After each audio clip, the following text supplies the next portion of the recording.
These bailouts are intentionally destroying what remains of national sovereignty around the world, and sabotaging the possibility of sovereign nations collaborating toward a real economic recovery.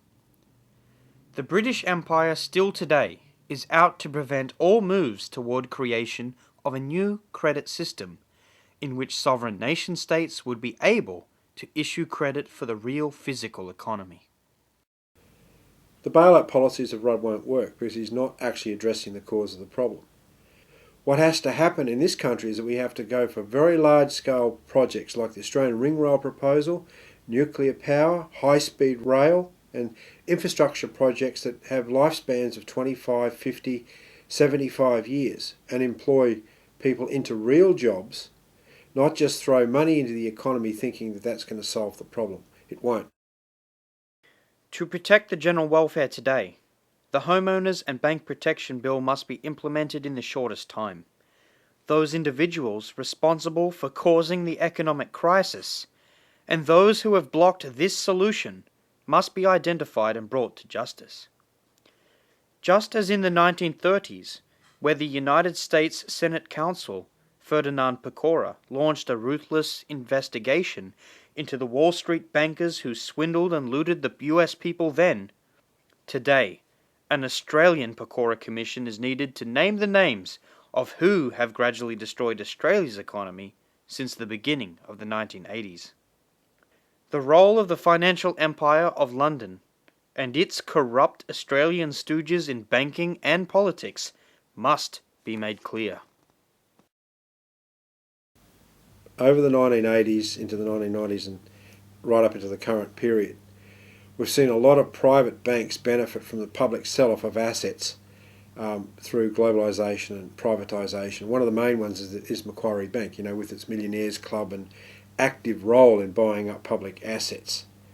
So you have to say what deals have been done between those in government that promoted the policies of globalisation and privatisation in particular, economic rationalism, and these private banks. And there would be many people, many past politicians that have benefited. Therefore, that's criminal in our book, in the CEC's book, in LaRouche's book. One of the things that's got to be looked at is how did people like Paul Keating themselves benefit from this? What was in it for them? The notable thing about Paul Keating is he's the chairman of the leading privatisation bank in Australia, Lazard Carnegie Wiley. This is a bank that makes its money from brokering the sale of public assets to private investors on behalf of governments. And they get paid massive fees for doing it. Millions and tens of millions and hundreds of millions in some cases, like the case of Telstra. Most recently, Keating did not care what people, that of his obvious conflict of interest when he became the main backer of New South Wales Premier Morrissey Emma's plan to sell off New South Wales electricity system. This was a scheme that nobody wanted.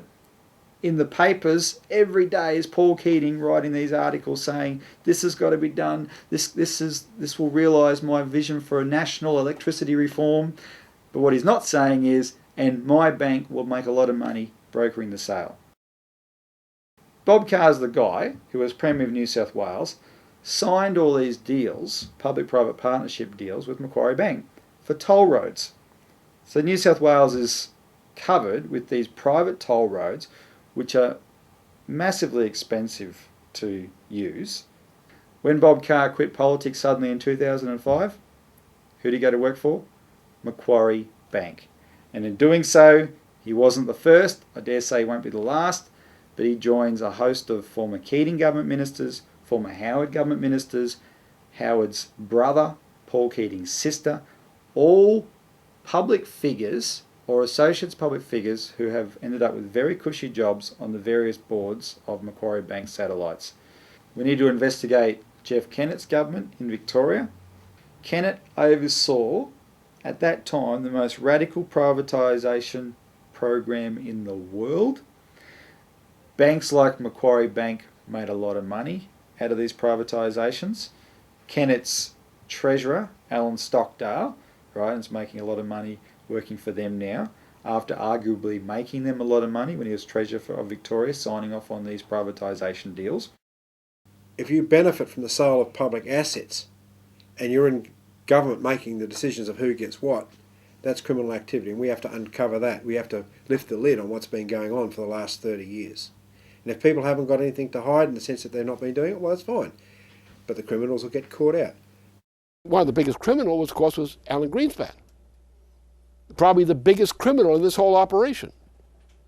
Because what did he do? He did something which had been classified as a crime in the state of California. And he used that when he came into office in the Federal Reserve System. He used a criminal activity and legalized it, essentially, as the activity of the Federal Reserve System. That is the use of financial derivatives. This is gambling. So what happened is we had legalized gambling by the legalized gamblers of New York City and elsewhere and of the world, who were looting the people of the world, starving them, ruining their countries. A locust plague. This was a crime. It's a moral crime against humanity in its effect. Do you think that we owe anything to any of these characters? Of these kinds of bankers? We don't owe a thing to them. They should get nothing. They robbed the country. Are we going to pay them for their claims to enjoy the benefits of robbery, of thievery, of looting? No, we have to protect. Our job is to defend the nation, to defend our republic and its people against all predators. And what are these? These were international predators coming in and looting our country, destroying it, ruining our people, destroying jobs, destroying health care, everything. You think these guys in a principle of equity have anything coming to them except punishment? They should consider themselves lucky to be allowed to walk away with nothing. The world is falling into a dark age. The financial collapse globally will continue, with Australia included, as long as the policies we have mistakenly adopted and accepted continue. As long as the direction of the economy is steered by private banking establishments and their failed system of free trade. Unless the measures discussed here, a government-controlled bankruptcy reorganisation and the Homeowners and Bank Protection Bill are implemented, there is no chance of a real future. Nations around the world must return to their best traditions of scientific and technological progress as sovereign nations. LaRouche's Four Powers Agreement, the essential step toward constructing a new just economic system, is the only sane choice we have. Whether this better future is realized or not depends upon whether you play a role organizing and mobilizing in your community. Now is the time to stop tolerating the corruption and incompetence of your political leadership and to dump the failed beliefs that have tied a noose around your neck.